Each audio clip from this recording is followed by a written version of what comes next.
Callie! Hey, Callie. Alright, I'm ready.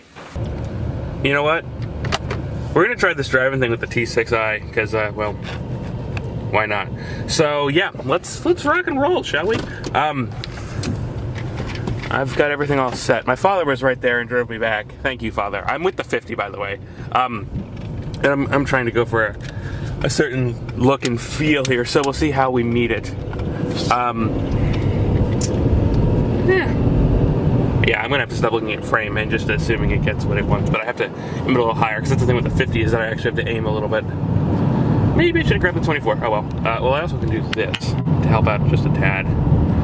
Let me iris up a little bit. Okay, time to stop focusing on the camera. I'm going to plant you guys here, and we're going to talk about what's happening. So, for today was unlucky, to say the absolute least. Yeah.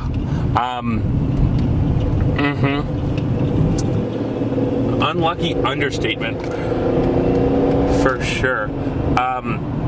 So to start things off, well, we woke up about on time. We lazed around a little bit more than I usually like to do, but the big thing was that I didn't actually check my pockets this morning to make sure I have everything, and I forgot my wallet.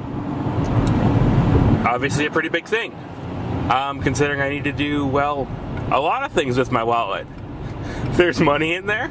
There's access to Drexel's buildings in there. There's my train pass in there. And there's my driver's license in there. So yes, I technically did drive to Cornwall Heights today illegally. However, I have it now. So this drive is completely and totally legal.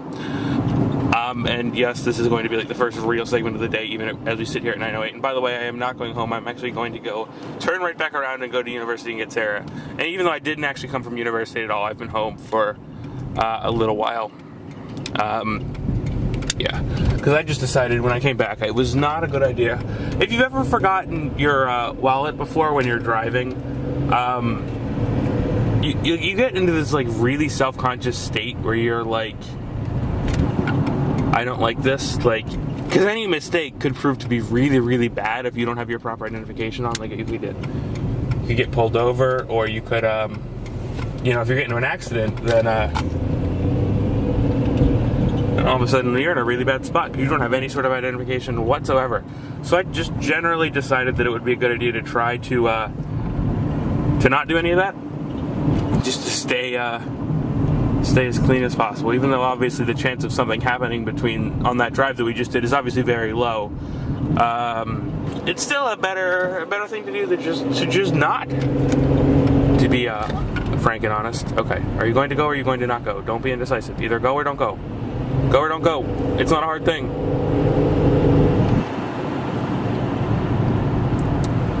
But yeah, let's look out on the road ahead of us. See some nice cars and whatnot.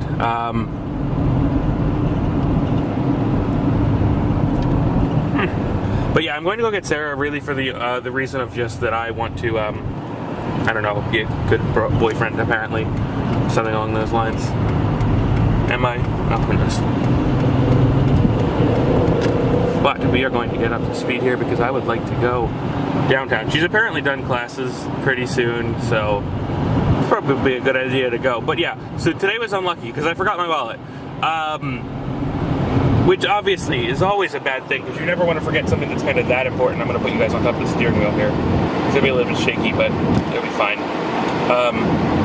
But yeah, as I've said now like 4 times, forgot license, forgot everything. So I got on the train. Thankfully, the train driver, I should not be,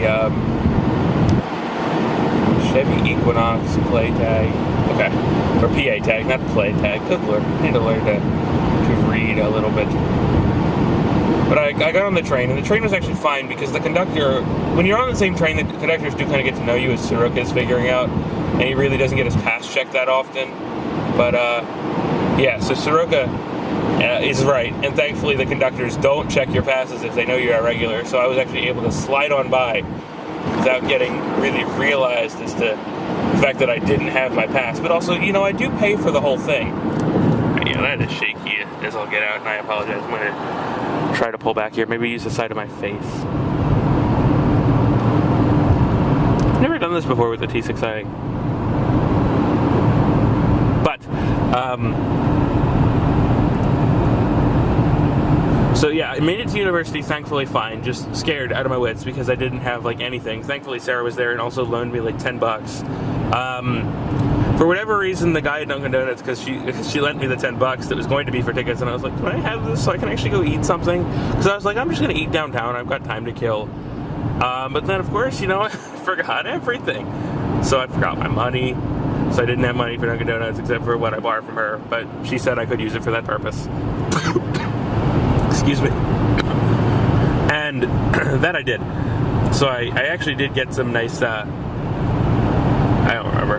But for whatever reason, the Dunkin' Donuts guy managed to upsell me somehow into like getting 2 of the same thing, and I was like, okay. I'm not sure exactly why. So I had 2 breakfast sandwiches today. No, I can't explain that one's logic. Let me try to ISO down a tad. Let's make it a little dark. Because it is dark outside. I don't need it to be fully exposed. It can be as dark as it is in reality on the footage. No problems with that. But then I went to my first class perfectly fine. Then the real issue came with the when I tried to go to my second class, because I think I've mentioned before, my second class isn't even on campus at all. It's in this building that we're borrowing from Lincoln University, which I had never even heard of until now. So if you're from Lincoln University and you're watching this for whatever reason, sorry, but I didn't know about you or your campus even existing, especially not on University City. But our building is through there, and normally through One Drexel Plaza, which is the building that I've had many a class in that this is serving to replace for the moment while they're doing all the construction over there. Normally Drexel One Plaza has a policy where you show your badge to enter. You know, you don't really scan it or tap it or anything, fair enough. But the issue is that, you know, what if you forgot something? Like, what if you forgot your wallet, like I did today? And the university actually does have policies in place to kind of help students like that. The university actually does have, I'm trying to put this up here, just to get at least some stabilization. But the university does have some policies. I know it's going to be crooked. You're just going to have to live with it. To help people when you forget your thing. And the answer is actually that when you're logged into Drexel One, which is our app, you're actually given access to a. I want you to film the inside of the thing. I'm focusing way too much on this camera. But you're given access to an in-app student ID. So that, you know, you can pull it up and be like, yo, I actually go here. And it works for Drexel One Plaza. If you forget your ID, you can pull up on your phone and be like, yeah, this is my phone student ID, and they'll let you right into the building. It works perfectly fine. There's nothing preventing you from doing that. I need to turn this heat down badly. But at the Lincoln Plaza, they actually rejected my built-in badge, and I got into a screaming match with the people running the desk. And I don't normally get into screaming matches with people in public service, but it was like 11:59 or 10:59, and I had an 11 a.m. class, and they were like, you need to go get a temporary thing. And I was just like, are you really going to prevent me from going to class? And they basically were like, yeah. But yeah, so I actually did legitimately wind up getting turned down for a class, because I was not about to go stand in a line to get a temporary Dragon Pass for one class. So I just wound up being like, no, I'm not doing that. So I decided to not do it. I was forced to skip class because of the building not honoring university policy. At least I'm pretty sure it's university policy. But,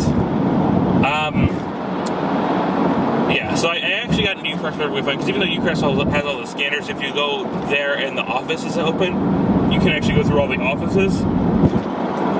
So thankfully, you don't need to worry about anything then. I'm going to cut the camera real quick just because I have a file limit. Alright, and we're back. But yeah, you can't actually get in, or you can get into UCROS perfectly fine, just because you can go through the offices, and it's not any big deal. But the issue is just really when you go to the big doors and it's like late at night, you can't get in. But usually there's film students there, so you can tap in. So even if you forget your ID, and people forget their IDs all the time that you cross, it's no big deal. But the kicker in all this is, of course, when I was trying to come home, because SEPTA has these people that their only job is literally to make sure that you have a ticket when you go to the train. I'm not joking. That's literally the only thing to do. They for the most part, there are some that are knowledgeable, but for the most part, they have no idea when people ask them questions or anything. They're just literally there to clip tickets. They clip your tickets and they prevent you from going onto the platform unless you have a ticket, and they stand there between like 3 and 7 or so.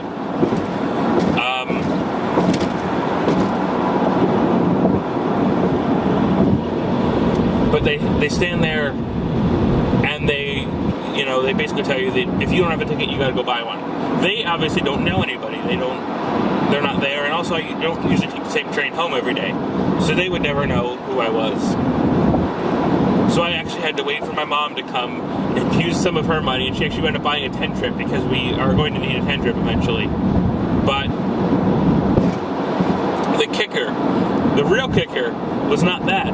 It was the fact that as we were about to go home, there was an accident, if you want to call it that, at Fern Rock Station, which shut down the R2 to Warminster, the R3 to West Trenton, and the R5 to Lansdale, Doylestown. So 3 SEPTA lines got shut down all at the same time.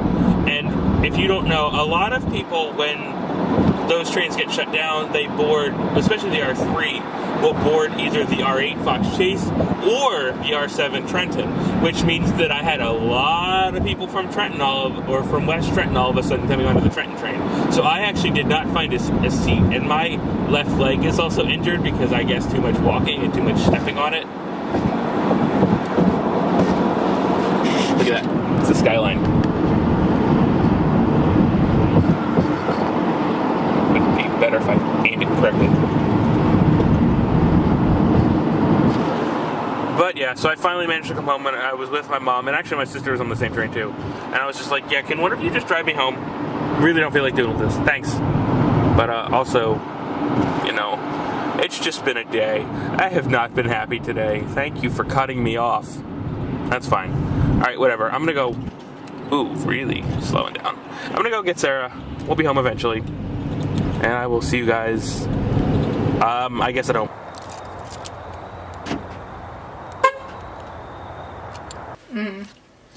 Hi.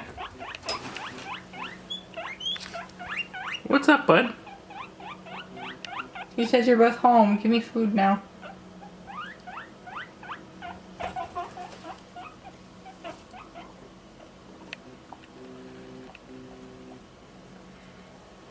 Good night, piggies.